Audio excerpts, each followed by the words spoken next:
from here, focused on my own way, with never looking back to those who lived in fear.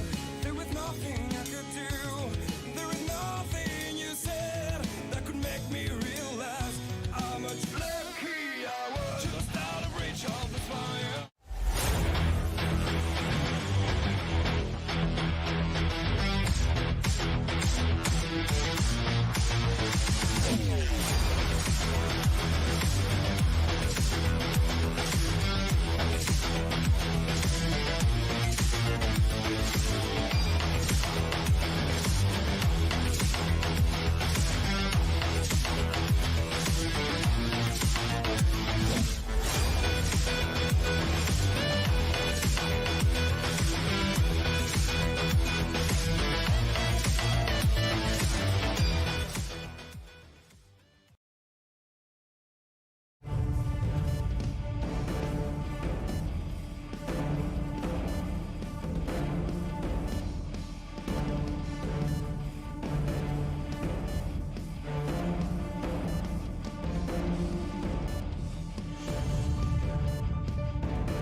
All right, good evening, Dirt fans. I tell you what, we're here at the last great Coliseum.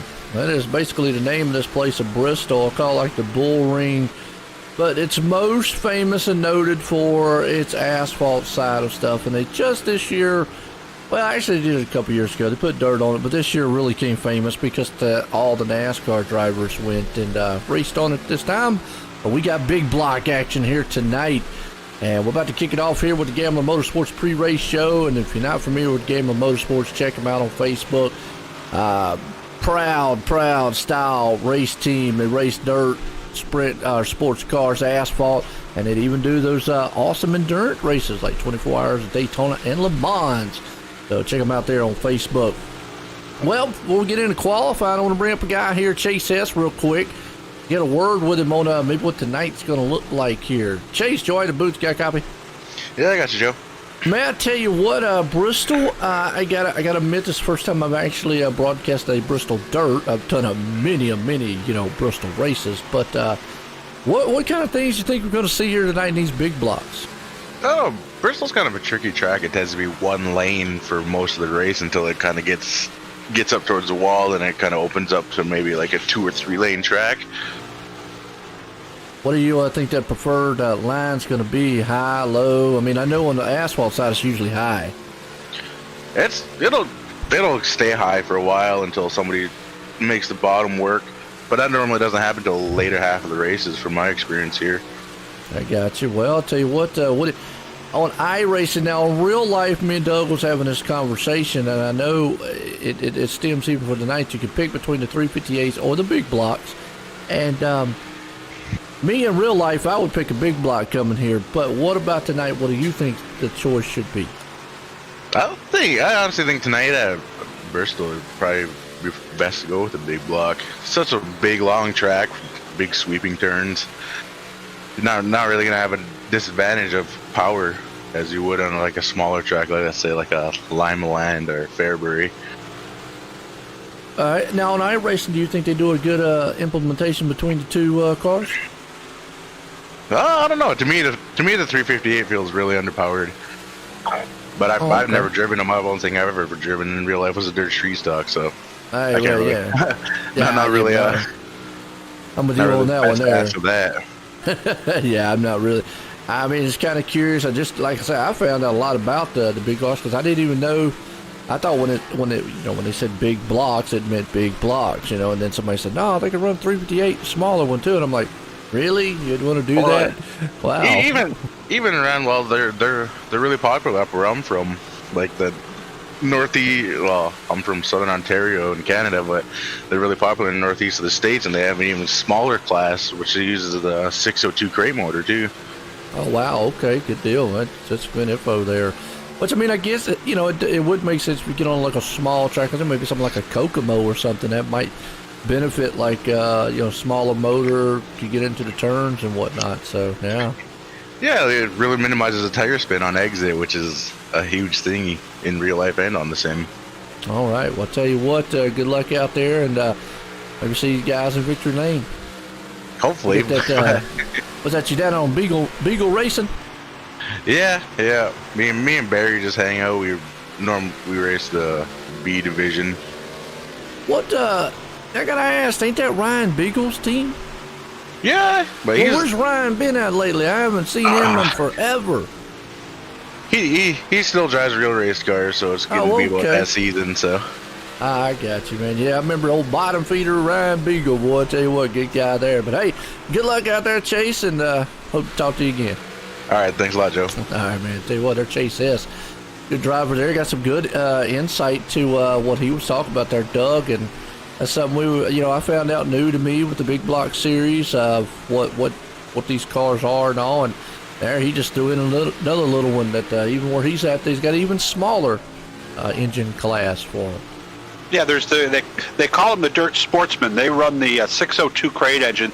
That's a 355 basically, making roughly about 360 horse. Then there's these 358 modifieds, which are just really starting to catch on here in New York State. They were big up in Canada for a long time. They're just under 600 horsepower.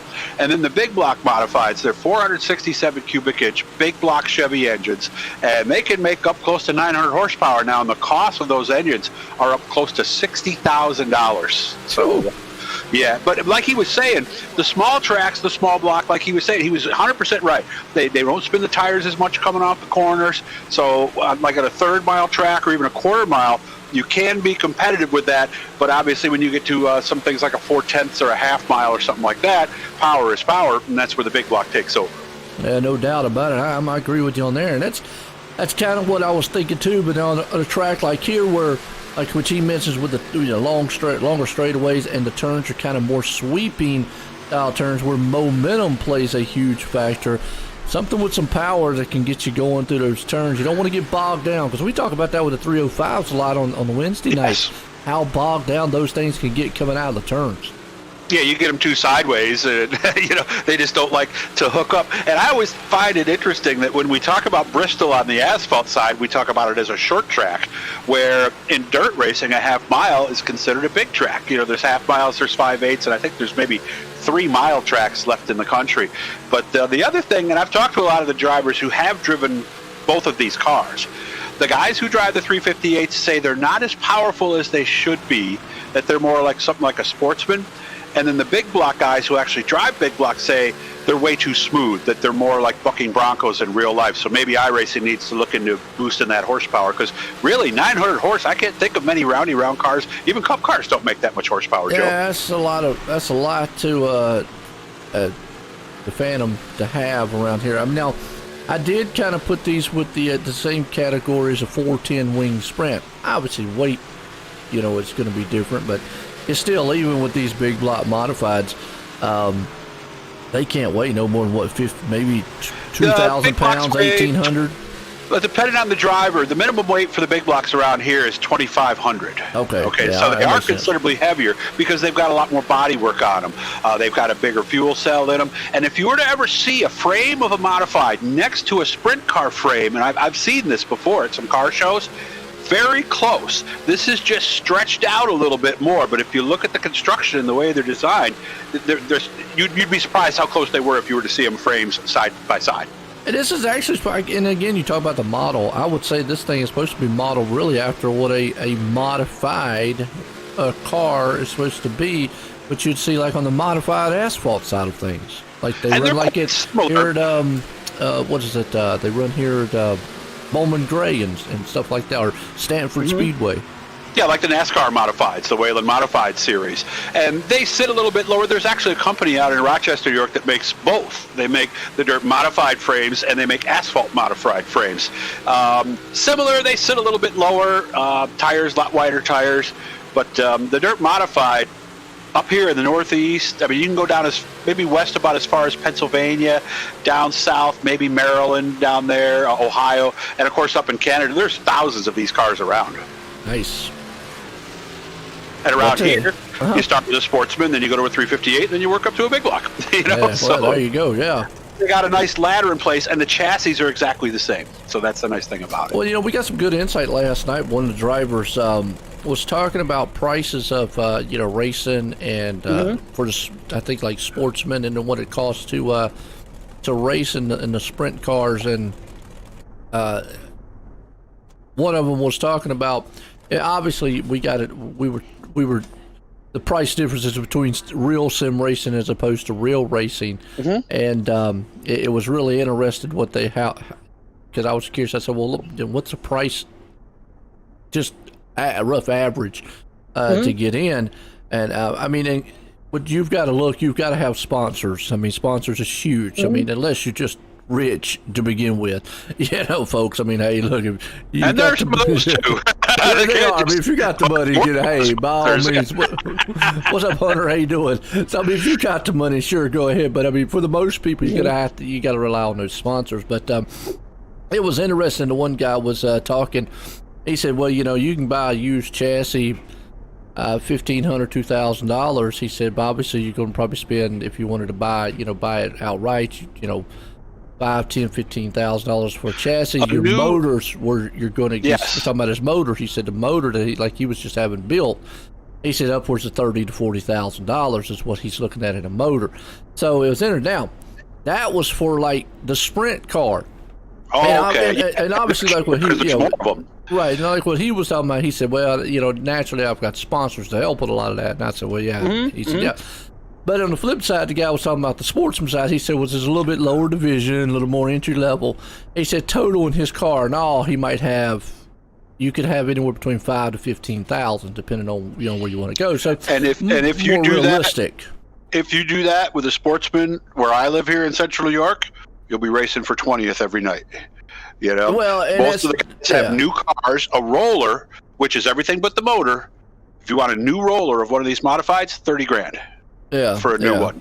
Yeah. And then by the time you add a $10,000 motor for the Sportsman, now it's $40,000. 358s are going about $25,000 to $30,000. So now you're looking at a $55,000, $60,000 car. Well, I don't know if it was Sportsman as far as Sportsman. These, I think it was another division he was talking about. Yeah, there's Sportsman 358, and then there's Big Block, and then Sprints. There's all kinds of lower divisions. It might have been that. It might have been. Yeah. Might have been something in that one, Sprint Sportsman or something. Yeah, it might have been. Either way, he was saying, like, look, you can get away with $15,000, $20,000, still be competitive. Now, it was interesting what he said too was that doesn't include your trailer hauler, all that other extra stuff. I said, so I mean, realistically, in a nutshell, what it was getting at, folks, there is it is expensive to go real racing. I mean, you're good no matter what division, and we might talk about we hear it all the time. What entry level division, which is getting tough to find. You're right. You can get into racing cheap. Well, sure you can. I mean, you could probably get some good deals on new stuff. Yeah, get an old street stock. Yeah. Get a hobby stock. IMCA hobby stock is a nice affordable division. I'm gonna say, but by the time you get done with tools and everything else, your $50,000 is not unrealistic. And that's where the sponsors come in. And basically, we was just kind of comparing it to the sim style stuff, because at some point, unless you're just very highly committed to real racing, sim racing really is a cheaper alternative. Now, with that said, yes, you can spend $50,000 on sim equipment. It is realistically to do. You can actually, they say the average is $5,000 to $10,000, which I'm sitting going, wow. But that, if you think about it for a minute, if you add up, let's add up real quick just what an entry level sim racing setup would cost you. And just an entry level. I'm going to say just to get into it. Okay, I'm not talking about high-end direct drive wheels and all that stuff, or motion rigs. Let's say you go out and buy you a Thrustmaster TX. That's $300. You buy your shifter. That's another $150. Your button box, anywhere from $100 to $200. Your rig's going to set you back anywhere between $5,000 to to $1,000 right there. You're already almost at $2,000. You ain't even talking about computer yet, which you're going to have to drop at least $1,000 to $1,500 on. You're already over the $3,000 mark, folks. That's just entry level equipment right there. I'm not talking about now. Let me talk about a high end equipment. Direct drive wheel, $1,300 to $1,500 just for that. Wow. Oh, by the way, you got to put another $300 wheel on top of it, so now you're at $1,800 just on the steering wheel. So high-end rigs, you're looking at anywhere between $1,000 to $1,500. You're already and now you're talking five figures, right? Now you're talking about another high-end shifter that's going to cost you anywhere between $250 to $300. High-end button boxes can go as much as $300 and $400. Motion rigs start as low as $2,500 to $3,000 and go all the way up to $10,000. Triple screens, depending on what you go there, you can spend probably as much as another $1,500 on that if you go 1440p. So folks, there's high end. You're talking already $10,000 easily, right? Just in that, if not more. So it's all relative of what you want to do, and it's interesting to see. But now, then it bears the question, Doug. Here's the big difference between real and virtual. We just talked about it a minute ago, and what you just mentioned a minute ago or a little bit ago. If you spend that kind of money, you're going to be a 20th place car. I can spend that $3,000 and go up against a $10,000 guy and still beat him every day. So it's all about the skill oriented as opposed to, now I'm not going to say the equipment won't make you feel smooth or make you feel like you're in control, but it has been proven that even with the high end direct drive wheels, a lot of guys still come out there with their $200-$300 wheel sets and beat up on them all day long. So that's one of the major differences between, I would say, real and the sim world. It's true. It's true. And experience still matters, like you said, too. That's the other thing. And from talking to people here the last few weeks, too, I think setup knowledge. I'm not sure. Is tonight a fixed deal, Joe, or do you know off the top of your head? I'm gonna say it's open, but being an A like it is, I'm gonna go on a limb and say it's gonna be an open style setup. I would think so. Anybody out there listening, let me know right off. Definitely. I'm over my computer. I'm checking it now. Yeah, it looks like we rolled it on over in here to qualify. Well, that's going to bring us up here to our VRM Wraps qualifying session, folks. Check them out if you want to look good on the track. You'll look good out there on iRacing in general. Check these guys out at VMR Wraps on Facebook. They will get you a paint job that'll set yourself apart from all the rest out there. So check them out at VRM Wraps. Also want to give a shout out to iRacing League Manager. If you run a league, own a league, do anything with a league, check them out at iRacingLeagueManager.com. There are our standings, driver standings, and a little early in the season right now, driver standing wise. We're only a couple races in, but never too early for these guys to start kind of thinking about where I want to position myself. It's right now, quick time. AJ Albreda up front with a 16:47 time right now. Doug's looking pretty good out there. Got Aiden Young sitting second.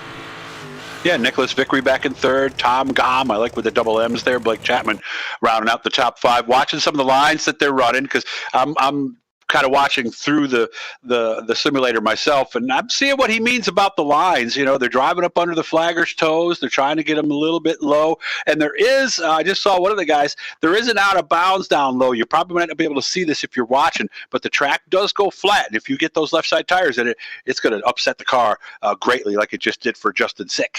Absolutely. Well, appreciate everybody out there tuning in to likes and the shares. Hope you're enjoying it. And what's up, Tristan? How you doing over on Facebook? Mike's got the comment of the night, I think, right here, Doug. What's that? He says, want to make $1 million in racing? Start with $2 million. I mean, that's pretty much it. You hit the nail on the head. That brings us back to that old saying, and you're old enough to know it here, is to make money, you got to have money. That's just really true. I mean, it really it don't make any sense, but it really does make sense, So, because if you had money, why in the world would you need to make money? But really, you got to have money to make money. So there you go. the way we used to say it up here was, how do you make a small fortune in racing? Start with a big one. So yeah, there you go. Absolutely. Well, appreciate everybody tuning in. It's going to be a good night here. It's a little flipped off. I obviously know your ears are not deceiving you a little bit tonight.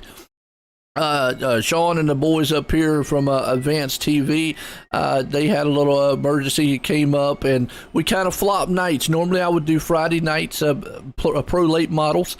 They asked if I could do tonight, and if they, could flip it on over and do tomorrow night. So tomorrow night, you'll hear the Advanced guys do the pro late model. So tune in there on the GForce Esports Network. Tonight, we're doing the big block modifieds here. So I apologize. I'm a little new to the big blocks, but I've got a highly educated man up in the booth with me who really knows all about big block modifieds. As we're getting set for heat race number 1, A&J Custom Creations. I don't really need to say much about him.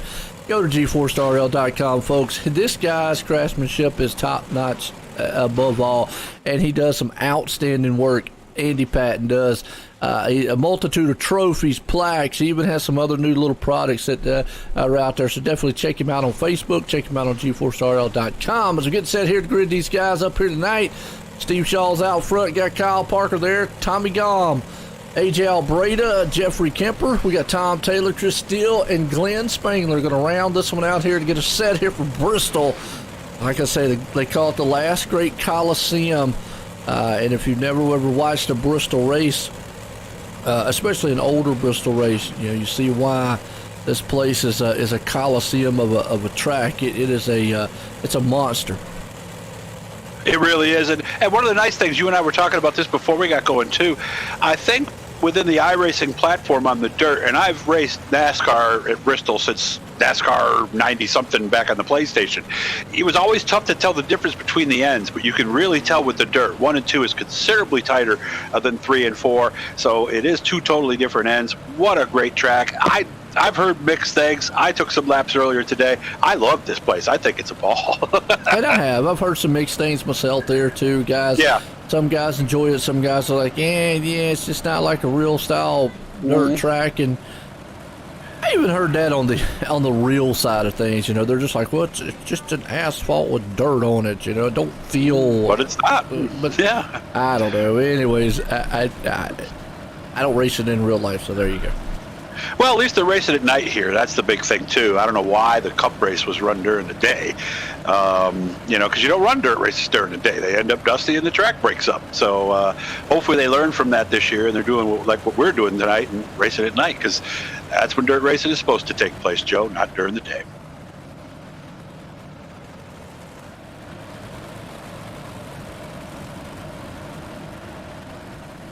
Now we're getting set here to go green. Get Tommy Gom, Steve Shaw, Kyle Parker, Tom Taylor. Thought somebody's rooting for Brandon there for a second. I was going, who's in the race? Yeah, my wife's back there trying to root for Brandon. It looks like Steve Shaw Jr.'s car, that 54, that looks sharp. Black and white car on the bottom, so Brandon's not going to make it in this race as they work here on lap number 1. You got Tommy Gone right there a little bit. Yeah, that's Brandon. He's walking around like a zombie here tonight. Looking inside groove right here. Kyle Parker taking a slide job. Gonna see if he can't, complete that. And good run here for the third place. Remember, top 4 go to the feature here tonight. Yeah, and as I was practicing earlier, I was wondering, and I told you about this before we got going. I said, I wonder if the slide jobs are kind of working.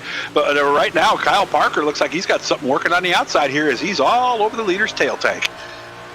Love this shot. It's a good idea of what these guys are kind of seeing right here. Kyle Parker's right there on the back, tailgate or tail bumper, whatever you want to say. But they do have bumpers here at least on these cars. Steve Shaw out front looking good. Tommy Gom. Tommy Gom right there hanging on the third. Albreda, he's up the 4s right now. Looks like they're taking a slider line there on that on 3 and 4. And Albreda had to take an EOL there, so he started last. So good job for him to cut the field in half here and get up into a qualifying spot. Oh, absolutely. Battle back. Right now, top 4 guys looking good. On the inside, here comes Tommy Gon's going to try to throw a slider on Kyle Parker. And Parker should feel a little bit more at home with these cars than he does in the past with the sprints. He struggles a little bit with those sprint cars, but these kind of actually mimic a little bit of a late model. not quite as as big, but again, the power wise and everything should be close. Good battle here, Breda and Tommy Gahn.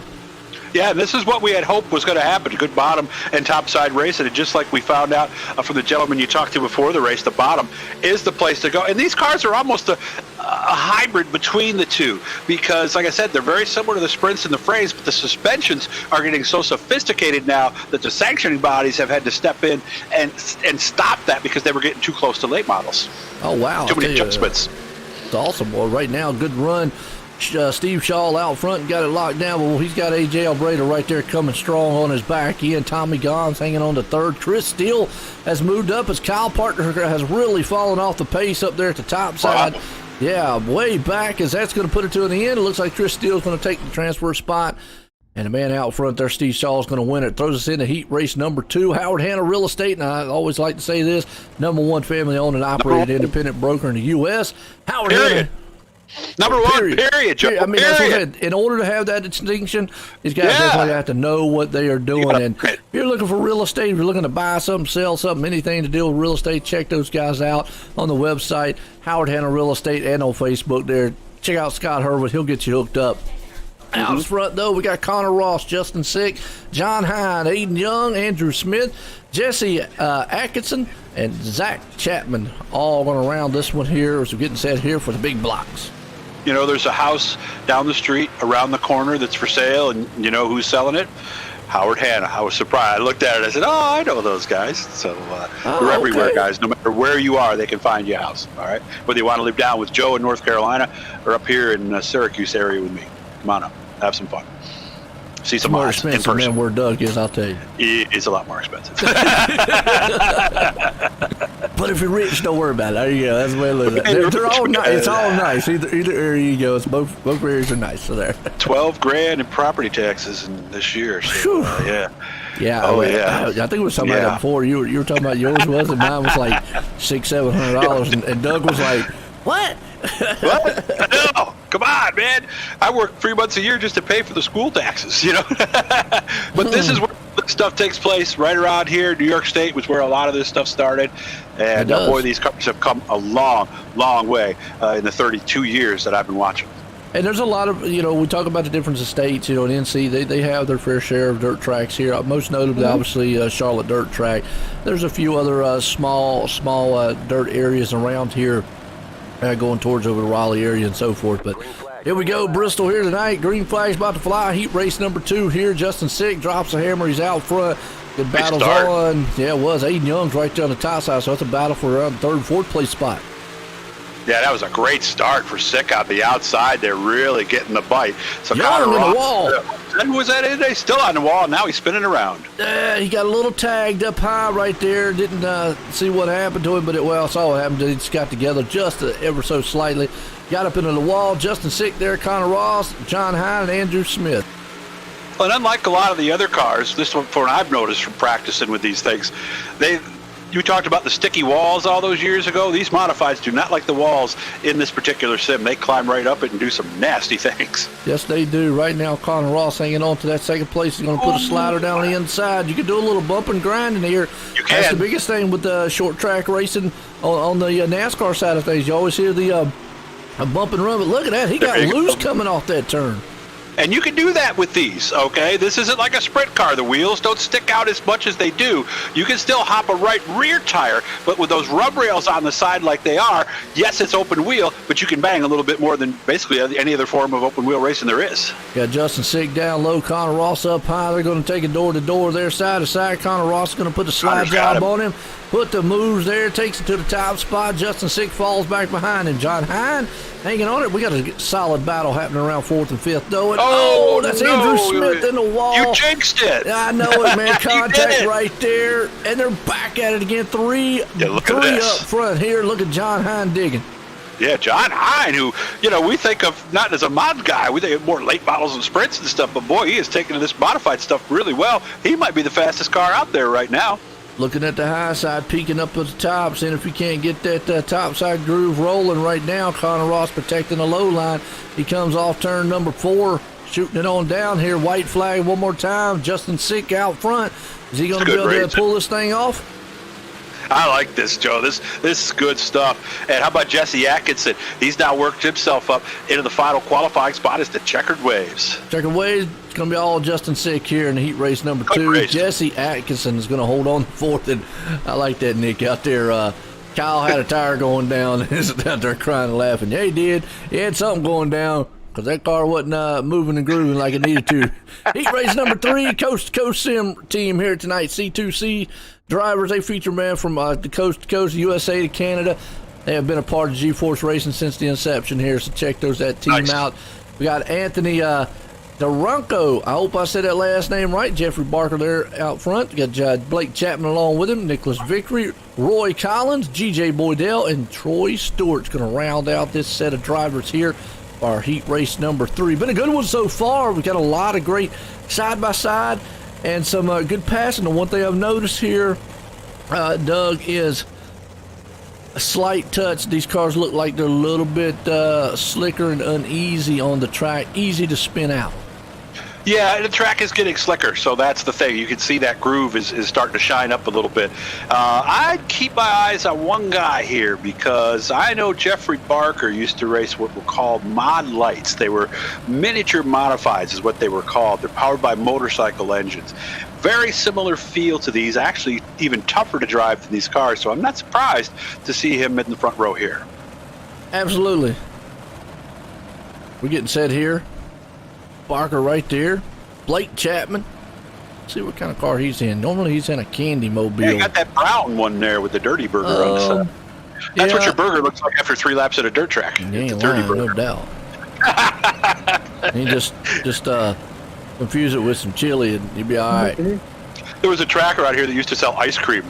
And I remember on the dusty nights, it's like you're getting a little chocolate coating every lap on top of the ice cream. So, yeah, eat it fast, okay? Eat it fast. There you go. All right, get set here. What's Little that? quart containers and everything. It was like, I don't think this is the right food for the racetrack. That's what I'm saying. Pace trucks around. Here we go. Getting set. Green flag. Duranko up front. Hope I'm saying his last name right there. Looks good. Green flag. Here we go. To race. These guys are already beating and banging on each other, especially Nicholas Vickery and Blake Chapman back there. Yeah, and I think they squeezed the dirty burger and some of the mustard came out the side. So Yeah, but wow. a good start for Duranka. And look at this battle for second already.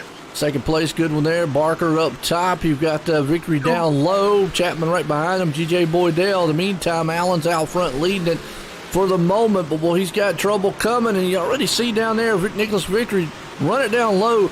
That low line looks like it's a little bit more slicker than the top lane right now.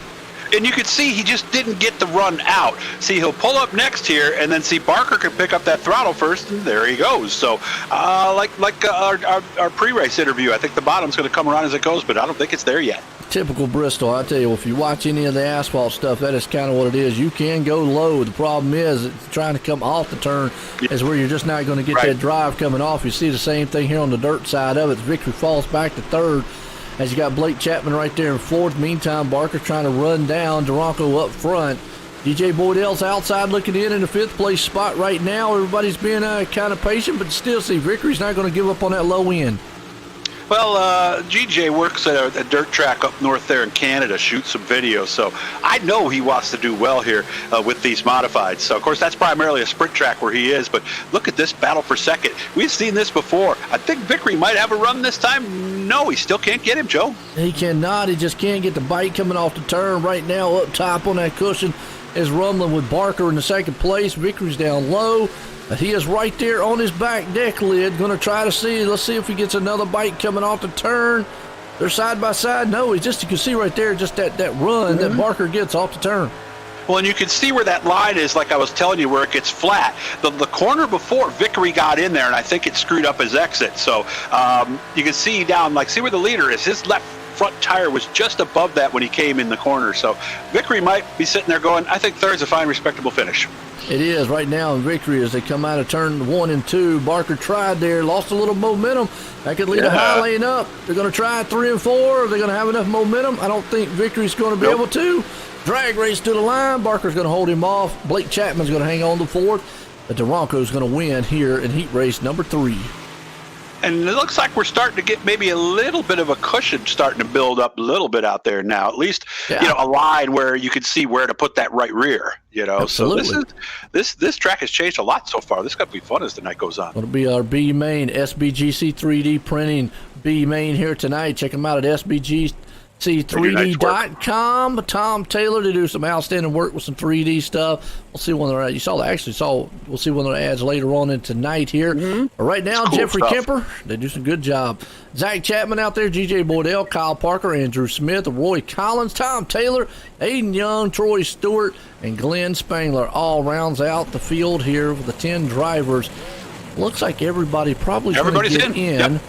So basically, we always say with these Bs, there's a good and a bad. If this is open setup again, I hope that somebody. It is. So I always say with an open setup, it's kind of a good thing. These guys can work on what they need to fix for their setup wise. It gives them a little bit of a heads up. If it's a fixed, you're basically out here seeing, well, what part of the track do I need to run, and what part is better for my running style. So kind of a test and tune, so to speak, for them here. And in the real world, no practice between heats, consies, and features because the tracks dry out so quickly that they don't want to have no track left by the time that the feature comes. So a little bit different in that one aspect. Yeah, we got control of that on the virtual side. Yep. We can tell them, get off the track and reset the track. There we go. You can't do that. And of course, you can go out there with the water trucks and the grader, and 45 minutes later, you'll be back to racing. So it's a little easier when you just have you got to click a mouse button to do that. So Absolutely. Considerably easier. Yeah. Big trucks pulling them around. Let's see if Kemper can at least pull this off. Chapman's there along with it. Boydell, Parker. Those guys, man, had a little harder time in their heat races earlier on. So this is kind of a, like I said, test and tune to see what they need to do, what they need to improve on. Been a good solid race here with these guys. These big blocks have put on a fantastic show so far. I'd really like to see modifieds race here too on iRacing one time. Really like to see that. Well, I tell you what, they tried to go on green, and that kind of stacked the field up a little bit right there. Chapman jumped out front along Kemper. He did not get the start he wanted, but Zach Chapman out there battles on. GJ Boydell putting the heat on for second. Yeah, he's not taking any chances on this one. Just missed out in his qualifying heat by one spot, so he wants to make sure he has a good run here. And, of course, he also wants to get up there and race against his buddy Jeff Barker, so they're part of the same team. No doubt. Well, I'll tell you what, way up high, Tom Taylor right there. I mean, he's the highest I've seen. Look at him way up there into the top side cushion. There's one thing you can look at up there is it's definitely going to be a lot slicker and rotate that car. They're three wide beating and banging a little bit back there in the back. It's actually Kyle Parker going to that high lane. My bad, I thought it was Tom Taylor's right in front of him, but Parker's the one who is just taking it way up top. He's trying to run that groove in up there at the wall. Now, I will say this, the line he is running is the line that the asphalt NASCAR guys would run way up there, and they would actually get close enough to bump the wall a couple times. So it to me, that's not unheard of, the line that he's running. Now, maybe on dirt it is, but not if you're at asphalt. Asphalt-wise, no, it's not. Meantime, second place, bam, beating and banging. Boy, he almost sent that thing sailing. They're still going. Nice front end wheelie there. That was pretty cool. But see what I mean about these cars being able to bump and bang a little bit? It's not like a sprint car. I always love the beating and banging. I know they don't, in iRacing, a lot of guys, men look down on me. I love a little bit of sheet metal rubbing. But G.J. Boydell pulls it up to second. Kemper falls back into third. Tom Taylor's moved up there into the fourth place spot. Three wide. Here we go. They're going to trade paint behind them. Car in the wall. On the rub rails. That's Roy Collins in the wall. Glenn Spangler along with him.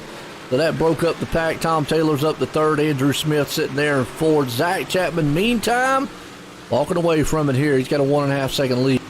Yeah, I've been watching that. That's been growing and growing. Tom Taylor's done a nice job coming from seventh here. This is a guy who's very busy away from all this with his job and everything. And you're talking about a lot of these guys. These guys race hours and hours and hours of practice. So yes, good job to get in there. A little less experience. He's running third. Nice job. And, just shows you that some tracks guys, man, really favor more than any. Yes. Right now he's doing an outstanding job up to third. Right behind him, Andrew Smith and Aiden Young. Aiden trying to figure something out on this track. He's down low. He's going to try that low line. Wasn't able to get the run off the turn. We saw that earlier with Nicholas Victory, but he's still going to do it because it might come in as the feature comes around. White flag out one more time. Yeah, at least see where that line is, kind of try to figure out where your marks might be and use this as an example on how to do that. Check it out. Good run for Chapman. Yes, it is. Going to bring us about here. Chapman's going to take it home here for the B main SBGC 3D printing. Awesome run for these guys right there. Gotta love it. That's going to bring us into our Icon Sim Sports intermission, folks. Icon Sim Sports, an awesome leader in a lot of the in sim rigs. We just talked a lot about sim stuff, and I put the differences between real and sim in the Gambling Motorsports pre-race show at iconsimsports.com. Check it out if you want to get a rig that's going to fit you, suit you. Awesome there. GeForce Racing League's where we're at tonight, and you can sit here and talk about that for a multitude of time, but GeForceRL.com is where you need to go to find out all your information on the GeForce Racing League. Want to give a shout out to Justy Sick iRacing Photos for the driver of the week. Good guy there, Justy Sick iRacing Photos. And also, we're here live tonight on the GeForce Esports on YouTube, OSR Network on Facebook. Hit those likes and shares out there 4 nights a week on the GeForce Esports YouTube, Monday night, Wednesday night, Thursday night, Friday night. Definitely check us out every one of those nights, folks. I tell you, it's been a good one so far. We're going to step away for just a few. We'll be right back after this. Don't go anywhere.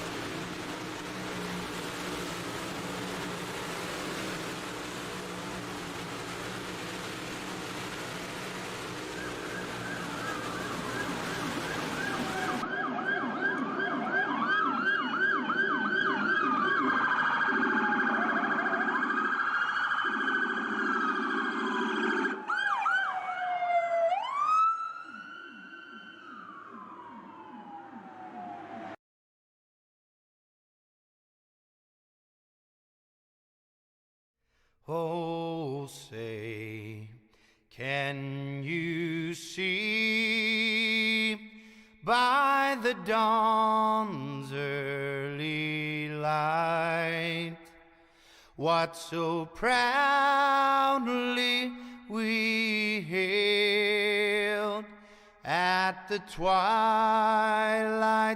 last gleaming, whose broad stripes and bright stars through the perilous fight o'er the ramparts we watched were so gallantly streaming,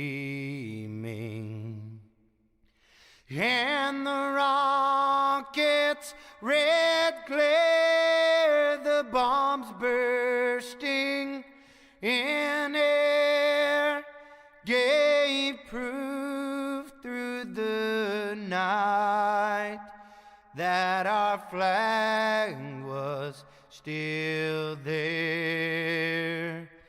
Oh, say does that star-spangled banner yet wave o'er the land of the free and the home of the brave?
All right, folks, back here. Hope you enjoyed the little warm-up there, but now we've got tonight our feature here, Epsilon Sprint Wraps. Featured tonight, I'll tell you what, if you want to look really, really good out there on the track, check out those guys at Epsilon Sprint Wraps. They were tailor-made, make your graphics and logos to fit your personal taste out there, so check them out. Epsilon Sprint Wraps, been a long-time supporter here at GForce Racing League. We got 22 drivers here, Doug. And it's about to be some mayhem because from what we've seen on the heats and the consolation, boy, it's going to heat up here with 22 of these guys here. And just like we heard from our pre-race conversation, I think the bottom will come in at some time. I can't see the top staying that good for the whole race here for the entire 30 laps, so it's going to be interesting to see how this works out. Before we get going, Joe, I just wanted to say thoughts and prayers for all the fine men and women police officers out there right now. They're dealing with a lot of crap this week. We support you. We do not support the people fighting you. Stay safe. Well, yeah. Tough job, tough industry, and like you said, man, just got to get. We actually had a first responders. Along some night. We had a first responders week just the other week that we celebrated the first responders, the EMTs, the firefighters, and police force out there on the Hometown Heroes. So if you tuned in, and that's the good thing about the Hometown Heroes, every week we try to do something. Kids nights, women's night, we got that coming up soon here. So check them out. Green flag. I'll get my wife up here. We'll see how she can do. So absolutely, green flag. And we'll get in that here in just a second. Since you mentioned if there's a caution come out, we'll talk about that. Okay. Out front, John Hine, 2x2, all the way back, stretched out. We got Justin Sick out front for a moment. Boy, and we've seen all night long, but some good side-by-side racing. And unlike late models and sprints, little bump in the back from the car behind you doesn't upset you much. So, but good race right below, though. Darn. Malcolm Mills replay. Let's go back, watch what happens. Chris Steele was back in the back. I don't think he was the person who... Yeah, he got a little bump right there. Then boom into the wall. We seen that earlier, and then from there it just basically is mayhem. Cars upside down. Still flipping. Twirling all over the place. Wow. And these are not mosquitoes when they lay on the ground, so these are different. No, they're not.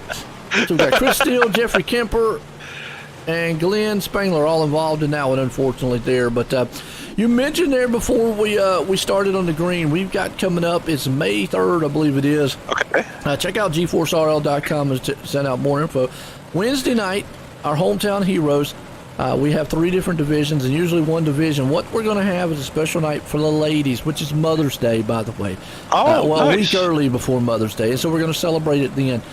Where we're going to have nothing but the wives, girlfriends, and all that of the drivers or whoever come in and race. And you better check it.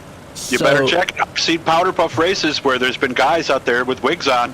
There was one a few years ago. I don't know how they're going to do it in the virtual world because these guys, they're going to have to race up underneath their own ones. So really, unless they just tell them, well, you got to have a camera. But anyways, it's going to be the girls are going to race it. And you mentioned like your wife right there. Really that'd be me. But I mean, you talked about your wife. There you go, Doug. Tell her come on out, put her on the wheel. Because I said, well, does that count for the broadcasters too? I said, does that mean I can bring my wife up here in the broadcast booth and she can take over me on Wednesday night? I'll get my daughter Allie in here. That's what I'll do. That's what I said.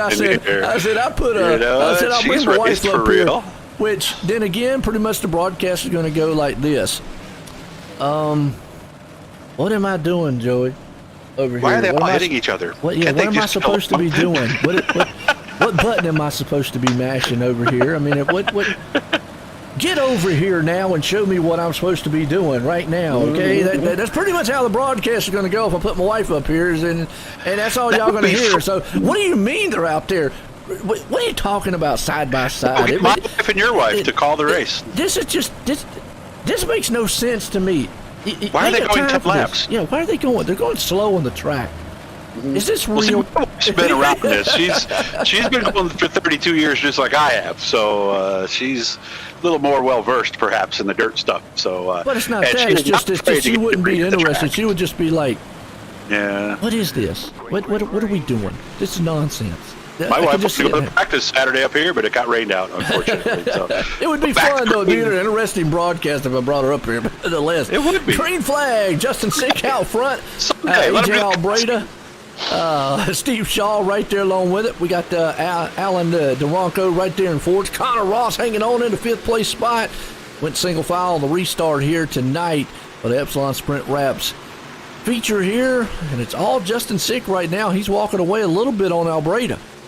Well, Albreda's, you can see, he's one of those guys who's hoping that inside part of the racetrack comes around. And because that's what I've been watching. While you guys have been watching a little further back, I've been watching, and Albreda keeps going down there every couple of laps. I have a feeling one of these times he's going to get down there and find a way by as we look a little bit further back in the field.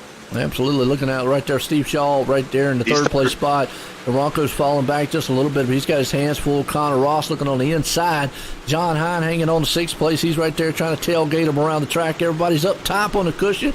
Yeah, I tell you what, like you just said, happy early Mother's Day for all the mothers out there. Yes. Tip Tom and Lori. Appreciate everybody tuning in. Hit those likes and shares. Like I say, we're live on OSR Network on Facebook and the GeForce Esports here on YouTube. Good run so far with these guys here in our feature up top. DeRonco there, Connor Ross down low. Yep, they're all staying up high. Only guy who's going low is Albreda, who's running in second. And every time out of the corner, he's gaining just a little bit more. That time when they crossed the line, he was about a half a car length behind the leader. So it is tightening up out front.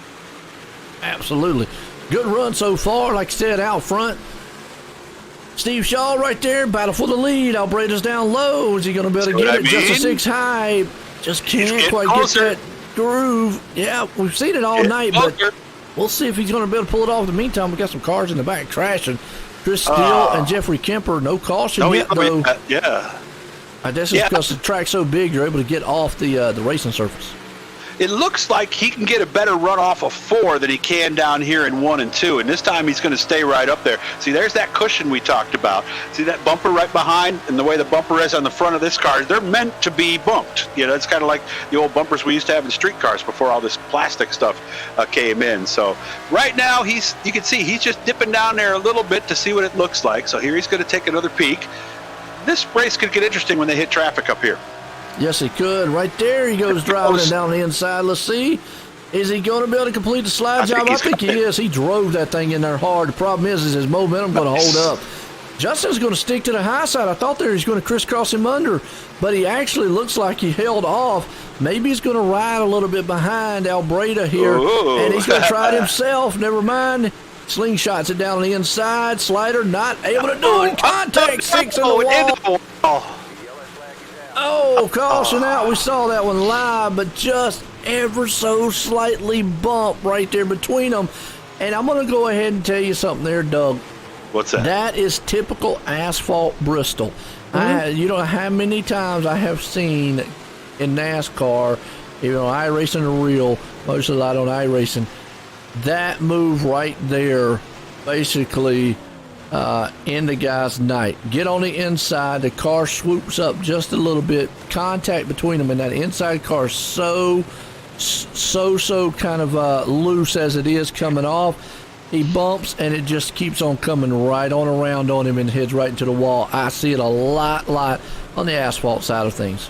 And with these particular cars, these modifieds, that crash like you just saw, very common in the modified world. Car gets underneath, there's contact, and around, usually the car in the bottom's the one that's going to end up going around. Yep, zipped it around. We're here for the Epsilon Sprint Wraps feature here tonight for the big block modifieds.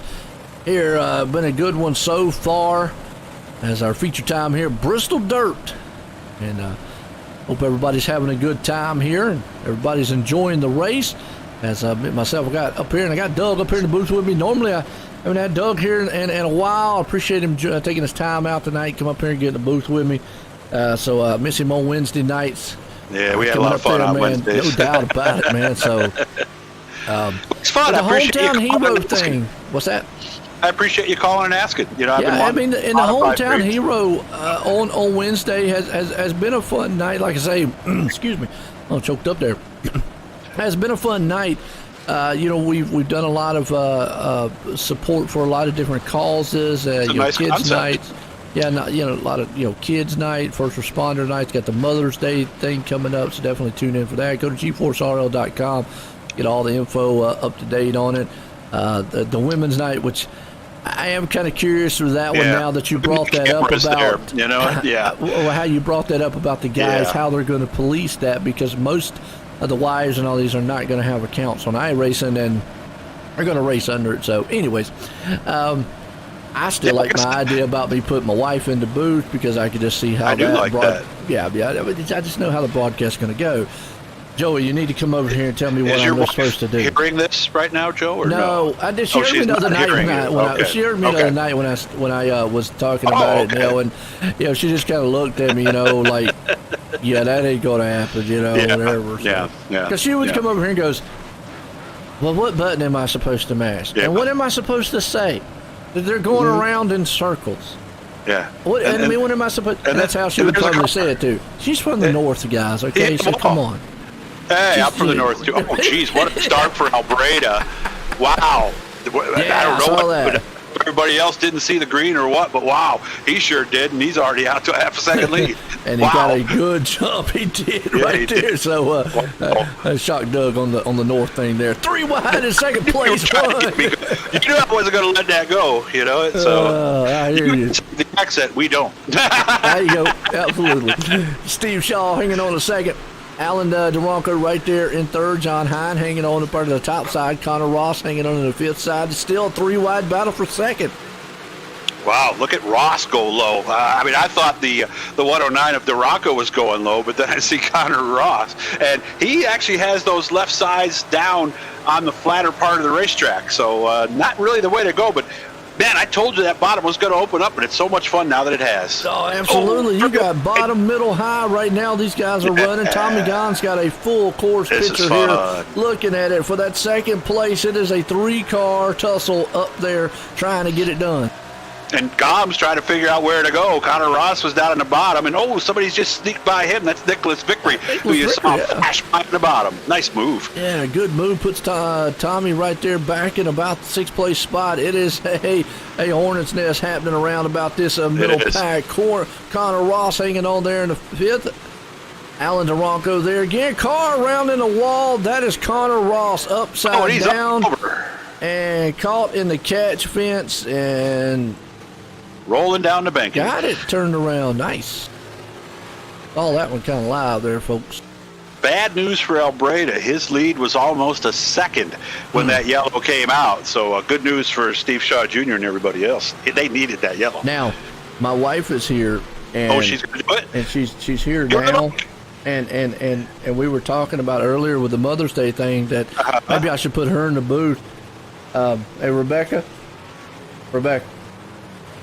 we were talking about putting you in the booth, and I said the first thing that would happen is you got in here, you would be like, Joey, what button am I supposed to mash over here? What am I supposed to be doing? I could just see it happening now. That'd be my wife up here. What's her answer? What'd she say? What do you think about that? She says, nah, she good. Okay. I was the way I didn't hear anything, I thought maybe she just gave you the face that wives give when their husband asks them something that they already know the answer to, right? Why do you see her here sitting there? Because she would just be like looking at the screen going, what am I supposed to do now? That's it. Now she just goes, now they're going around again. See, you were right. You were right. Let's get her in here. You know it. As he goes one more time, they're going around. That's what she's going to kick his ass. They're going around again. When they stop, nobody knows, right? Absolutely. Well, that's just kind of about that in a nutshell. Well, some of these guys feel like when they're out there driving, you got Justin Sick out front, Albreda there in second, Steve Shaw sitting in third, DeRonco up in the fourth, and Hine right there in fifth. Oh, she's ready. I can hear her in the background. She's ready to do this. Joe, yeah, we're gonna throw her up for the Mother's Day special up here in the booth, man. Yeah. And then you could race. Mash this button right here and just start talking. There you go. Yep. Yeah, but you're gonna need cameras, like I said, because the one time, I'm serious. The guy had a wig on, and he kicked everybody's butt in a women's race, and we were like, "Wow, I can't wait to see who this was." And instead of pulling into victory lane, they went right into the pit area. And that's when our officials had a wig, and he went out there and pretended he was a girl and raced in the women's race. Wow, that's crazy. Yep. Well, it would be no. I mean, if my wife did come up here, obviously going to tell a difference in voices because there's no way that I could sound like my wife. I mean, it's just not. Again, she's from. Well, she's a northerner. She can't sound like you, right? Right. Yeah. Yeah. See, my wife is very proper, and me, I'm just. I'm really. uneducated. So, my wife says I didn't marry very well, did I? You know. So. Yeah, she calls me a hillbilly, man. You hear that? I'll tell you what, I just get all kinds of harassment. This is in your own house, nonetheless. Come on. Oh, green flag, John. How we got a car upside down? Connor Ross, green flag. Let's go back on the. He was just upside down a minute ago. Yeah, let's go back on Malcolm Mills replay here and see what happened to him. I just saw him. He was dead on the jaw. He got in the wall, and the next thing you know, he just got destroyed. And he got turned around, but then that one probably didn't need to be a yellow. I saw another car down low. So let me see here if maybe something happened. We'll keep rolling with the replay here. Maybe something happened. No, the caution did come out. Yeah, it did. I saw a car down low on its side. Huh. But it did not register on who it was. It said Connor Ross was the one who actually got. Was the reason for the yellow, right? So, yeah. At least he didn't damage the car as much this time. We'll see if he heads to the pit area or something. I mean, I guess that tire. You ever watched that? We talked about before the Speed Racer, and sometimes the car might fall over. There you go. That's true. That's true.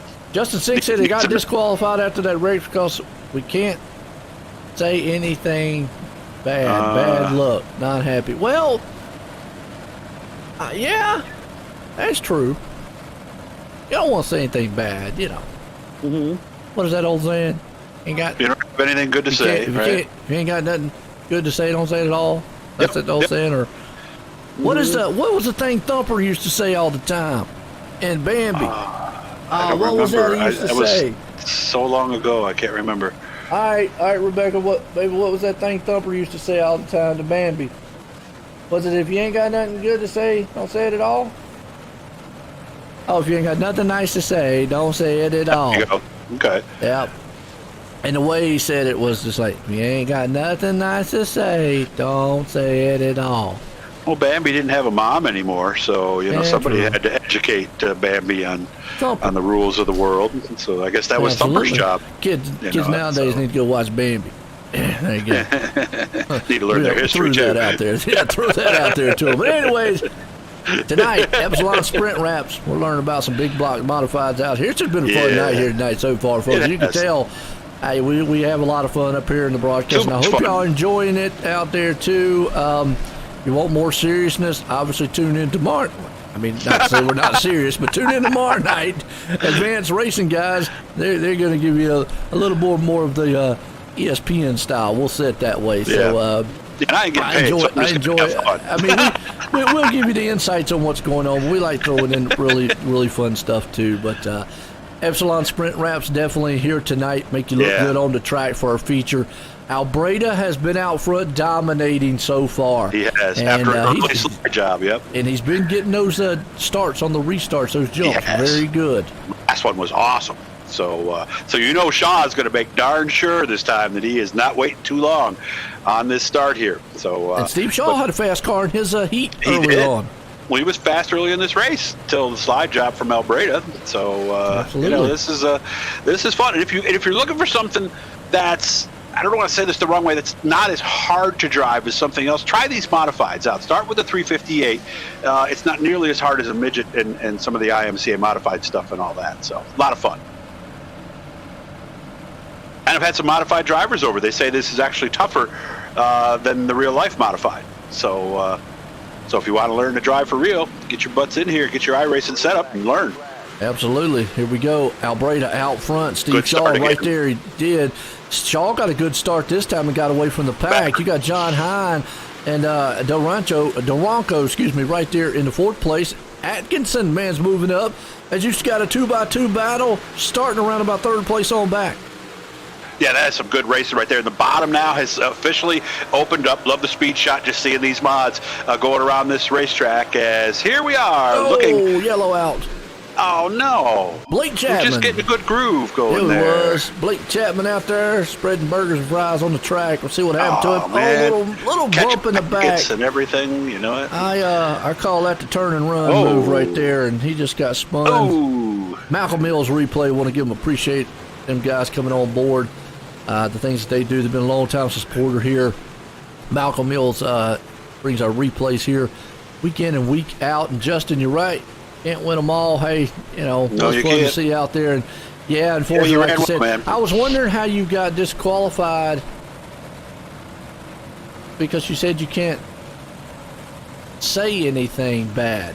So if the mic is muted, how was you disqualified for saying it? Anyways,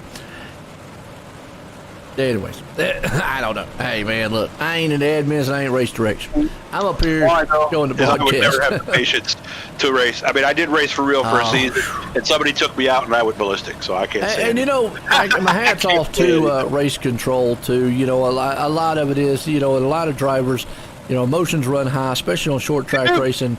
I know you consider this more of a bigger track when it's dirt, but it is considered a short track when it comes to the asphalt side.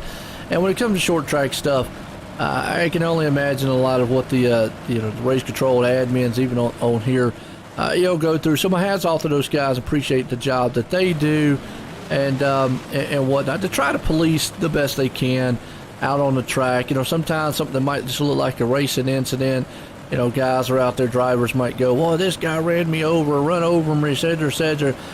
To me, on short track racing, bumping and beating and grinding, it's going to happen. The problem with I'm seeing tonight with these cars is, yes, you can get out there and hit each other, but it's not taking much force to send these cars sailing.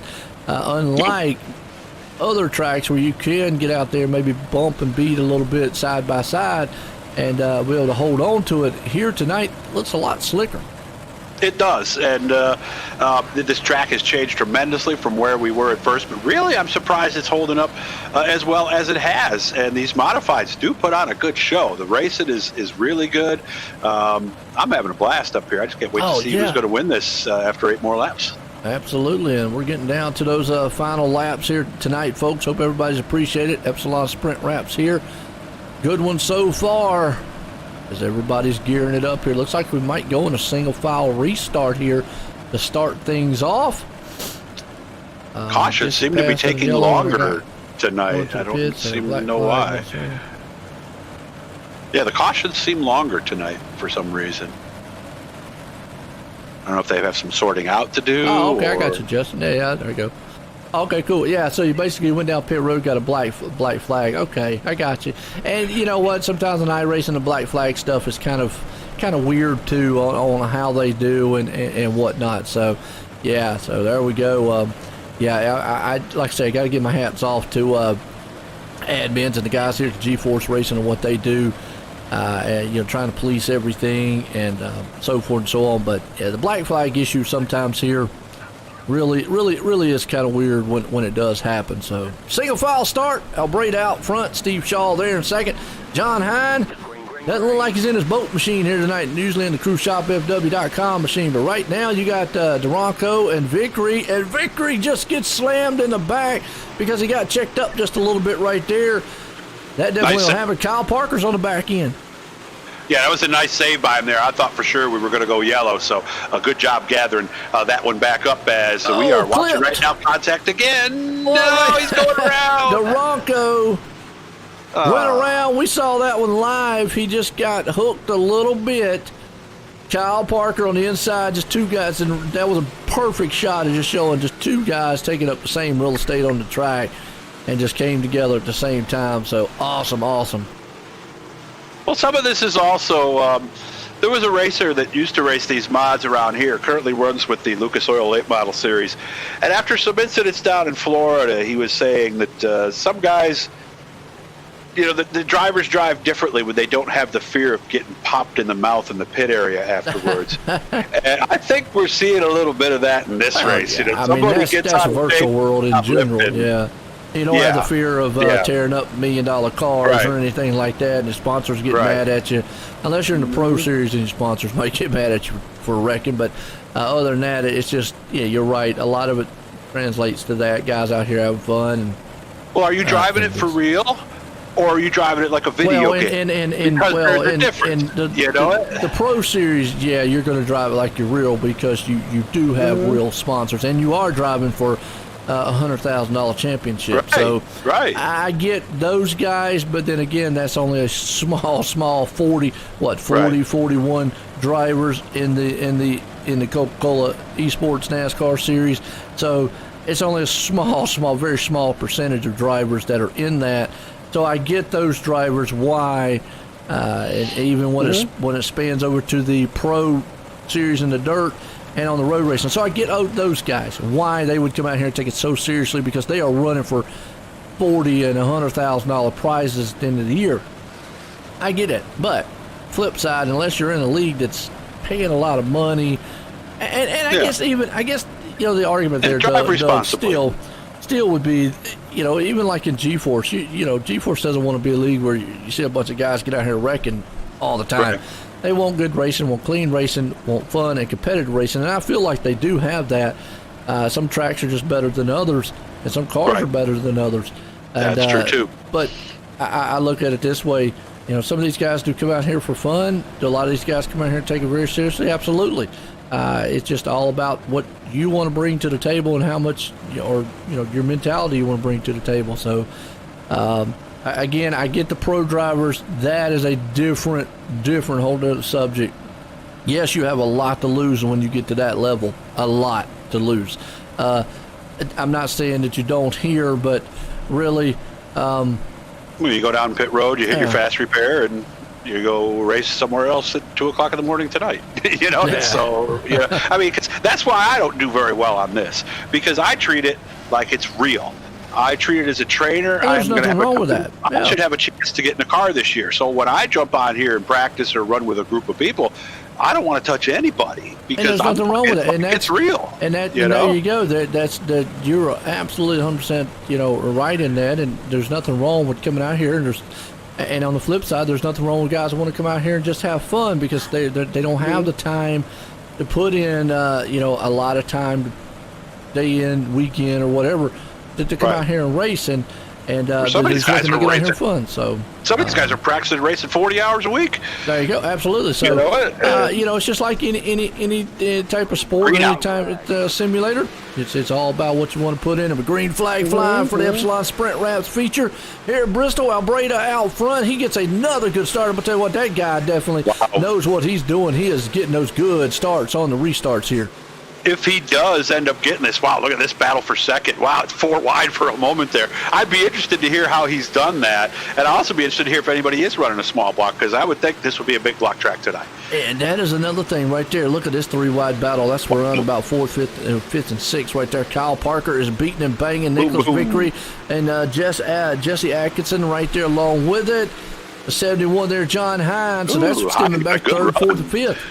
Yeah, he got a good run off the outside that time. And you can see Vickery's going to follow him, go right up there too. Just like Atkinson, he's at 135. So now I'm thinking maybe the top is a little better. But when you see the line our leaders running, you can see him just out in front there. He's still a little bit lower than these guys. It is long gone. He's taking a slider line around this place and looking very good. You see that top side moving and grooving right now. We're riding with Atkinson here.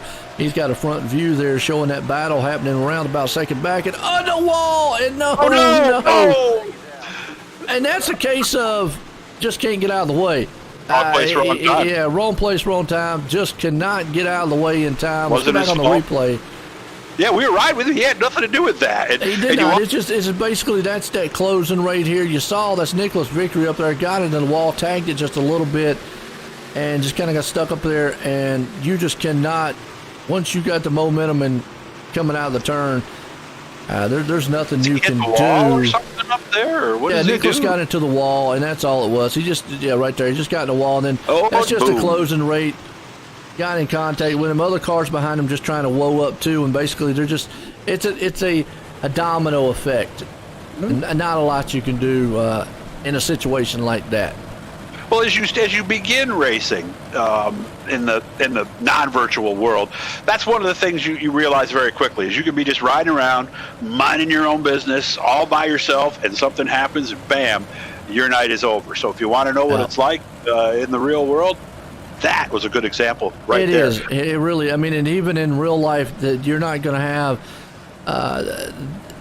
It's not to say that your reflexes wouldn't have had time to maybe react to that. The problem is the car's not going to react. I mean, you're already you're already and even on an asphalt. Either it's only a couple things that you probably could have done. Obviously, slam brakes on, but you're still probably not going and get it wound down, you might have minimized the impact a little bit. Or you could have yanked the wheel to the left, even on the asphalt, and probably maybe have got it avoided, but you might have ended up spinning it out anyways. But you take it back to the dirt side there, Doug, what you were saying, in that you're already sideways, and it's not so much the reflexes of a person, because that one right there, he was far enough away that he could react reflex-wise, but the car's not going to react enough. Now, we've seen wrecks before. The car's not going to move a groove in 2 seconds. It's not going to happen. And we've seen wrecks before where you're so close to the car that it hits the wall right there, and you neither one. You don't have the time to react or with the car in general. So, yeah, just one of those things. Wrong place, wrong time, kind of racing deal. Yeah, if you're not a patient person who can let stuff roll off your back, don't get a real race car. Okay, don't do it. All right, because that's going to happen. You know, everybody goes through that at one time or another. And that's the frustration we see of drivers. I mean, you still see drivers get mad because they feel like it is. And I could probably see where if an incident like that was the car was down low and then shot up the track high in front of you and hit the wall and you ran into him. That's a little different. So why in the world was you shooting up high on the track? You know, but you saw Nicholas was already high and just kind of the wall kind of jumped up and grabbed him, and nothing Nicholas could do in that position. So, yeah, there's kind of a flip side to it. Where I would be angry would be as if the car was down low and then he just shot straight up the track on the wall for no reason. And I'm like, man, come on, you know, wait a minute. But, hey, nonetheless, back green. Albreda gets another good jump out front. Steve Shaw there in second. Look at old John Hine. He's taking that high side there, trying that third place, because we're essentially in a green-white checkered. Exactly. We're going to get the white flag around this time here, and the race is for second place. Doesn't matter what happens. They can kill themselves on the track here now. We're not going for a caution. John Hine takes the third place spot. Final time down the bad stretch. 3 and 4. Albreda's coming out of it. Who's he going to be for second? Steve Shaw's there. John Hine's going to drag racing to the line. It's going to be Hine. Get him. Shaw comes in third. Albreda's going to bring her home here tonight for the Epsilon Sprint Wraps. Big block modifieds here. Good race there to cap this one off. Man, what a finish to it. Shout out to Kyle Parker, 19th to 4th. Aiden Young, 17th to 6th. Burnout. That was an essential burnout. That was a good one right there. Look at that. That was a good one. I like that. Nice job. Not only did he win, he gets a good burnout in too. These are not easy to do burnouts in, because you got to turn left first of all. Otherwise, it's not going to work. That was a good burnout you're going to see on the dirt right there. They're not easy to do. No, they're not. We can't get a couple of these guys up here and get a word with them. Well, especially because the clutches on these cars are backwards from a real car. You push the clutch forward to engage, so you cannot pop the clutch and just do a burnout. That's the other thing. So. Okay. I hope this is the right Steve Shaw. It says Steve Shaw Sr., so that's what I'm seeing too. I hope that's the right one. We'll. I'm just seeing out on the thing. It says Steve Shaw. So mine says Steve Shaw Sr. because I watched through the actual simulation itself. So, let's bring him up, third place man. You want to get a word with him? Sure. All right, let's bring him up here and let you get a word with him. Steve Shaw, it's us up at the tower. How you doing, man? Not bad. Tell me about the race. Looks like you had things going. AJ got you on the slide job, and then John Hine at the end. Were you just a tick off, or just the wrong place, make the wrong move at the wrong time? Just riding, looking for a top 5. Gotcha. Was the car fading at the end, or were you still good? I was still good. It just I've never run here before. No, really? Did it race like you thought it would? Yeah, fast and not too much time to make any quick maneuvers. Do you like the track? I took some laps on it before this. I kind of like it. Do you? It's not really challenging. Okay. It's all right, but it's not very challenging. You know, you're right about that. Because I don't have a lot of laps, and I was able to get around. So I guess that tells you all you need to know right there. Steven, who do you want to say thanks to, man? Thanks to my real life sponsors, Mike's Delivery, Chilverdale Recyclers, and Miller Towing. Nice job. It was fun watching you, man. Thanks. There we go. Third place man, Steve Shaw, right there, coming home good here tonight. Let's bring up old John Hine. Let's get a word with him, second place man. John, you were fast there at the end of the race. Need a few more laps maybe to get one more spot? Yeah, AJ and I were just talking about that. It would have been a pretty good show, I think, for sure. Man, that was fun. I had that top. That's Harry Gant's got to be smiling somewhere because, man, I had that sucker high, wide, and handsome. Did you have a lot of laps here, John? Oh, the only thing that I've done, I ran the Renegades race on Monday and got the hard charger, and that went 23rd to 9. But those sprint cars are a whole different beast than these. Yeah. I was just adjusting as I went. I adjusted my driving style where I was corner entry, so just learning on the fly. How much did it change? Because we saw what AJ did and the line he was running there, especially the last 10, 15 laps or so. When did it start to change and how? It started changing probably about lap 15, maybe 15 to 20. It went through a little bit of a transformation, both on the bottom and the top. I had to start entering the corner a little bit more shallow and started kind of my corner up, and then down low, especially over in 3 and 4, the bottom started coming in. AJ had that thing rolling down there, so and you couldn't do that early on. So that was probably the big difference between the two. And a lot of people don't realize too how different the ends really are. Yeah. It's just like, you go out to your local Saturday track and you watch the track just get blacker, and then, go through the dry slick. This thing changes. And, a lot of tracks on iRacing do this. This one changed probably more so than a lot of the other ones. Wow. So just from the little things that you could do and not do all of a sudden. That's why we like dirt racing, right, John? Absolutely. Trying to learn on the fly and then track changing. And, my wife tells me I can't multitask, but you know what? I'm starting to think that I think I can. Yeah, but don't do that too much. You'll have me doing the dishes and mowing the lawn in the same afternoon. Yeah. That would be a short list. Yeah, so tell her you can't multitask. Let's keep that between us, okay? All right. Yeah, we won't tell anybody. Good talking to you, man. Yeah, thank you very much. And can I say a quick shout out to you guys for doing the broadcast? Thank you very much. I want to thank GForce Racing Leagues too for giving us a place to come play, and and thank you guys for everybody out there that was watching. That's nice, John. Thank you. Yep. There we go. Tell you what, man. Right? Hey, like old John Hine, like I say, get that cruise shop machine out there, and, as always. Well, let's bring this guy up, Albreda, and get a word with him. AJ Albreda, Joanne the Booth, got a copy? Yeah, I got you. Well, I'll tell you what, you had this place figured out. Is it safe to say maybe you like Bristol, and what do you think about this car on it? Yeah, man, this car was bad fast all night tonight. We were on the top there early and definitely felt good, and I just kind of started to get a bit uncomfortable later in the race as it started to get really rough in 1 and 2 and got really, really close to the wall. And I knew that the bottom would be coming in at some point, and so I just had to test the waters on one restart, and I was able to pull away so much that I was like, all right, this is where I'm committing now. Hey, no doubt about it. When you came in here, Bristol, with this big block, got to ask, which one did you pick, the big block or the 358? I chose the big block tonight. Normally, I would choose a 358 on a half mile just because when it gets real slick, you're able to drive a little bit harder, which fits more of my driving style. But tonight, you just had to run a big block. This place is way too fast. You're just not going to be able to keep up in a small block. Oh, I tell you what, get interesting there, and you were definitely bad fast, like you said, and a bad fast machine on a bad fast track. Hey, you got anybody you want to thank for this awesome win tonight? Yeah, I got to thank TAD Excavating and Dylan Smith, man. They helped me out so much. They really put a lot of stuff on for me with money races, whatever I need. They're the best of the best. We got to thank DJ Hunt. He was home tonight watching my race, so it was pretty cool to get done in front of him.